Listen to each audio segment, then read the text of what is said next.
क्या पूरे इंडिया में अब पेट्रोल बंद होने वाला है?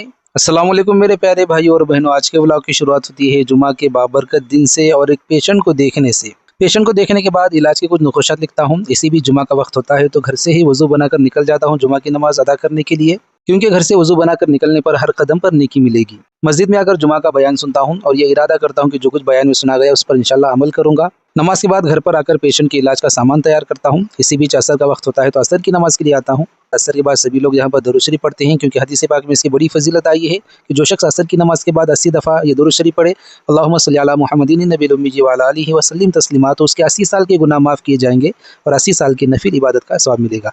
अल्लाह हम सबको अमल की तौफीक अता फरमाए। असर की नमाज के बाद घर पर आता हूँ और आज माशाल्लाह इफ्तारी में बहुत सारे आइटम्स खाने के लिए थे।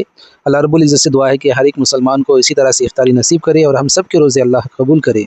और कल मैंने बच्चियों को जो स्काफ लेकर आए थे तो देखो माशाल्लाह यहाँ पर बच्चियाँ कितनी खुश नज़र आ रही हैं। बेटियाँ बोझ नहीं बल्कि अल्लाह की अजीम नियामत हैं, क्योंकि हदीस पाक में बेटियों के ताल्लुक से बहुत सारी फजीलतें आई हैं। यहाँ तक कि अल्लाह के नबी सल्लल्लाहु अलैहि वसल्लम ने एक मौके पर इरशाद फरमाया कि जो शख्स अपनी बेटियों की अच्छी से तरबियत करे, परवरिश करे, फिर उनका निकाह करे तो उसके लिए जन्नत है। तो अपनी बेटियों को, बहनों को कभी बोझ न समझो।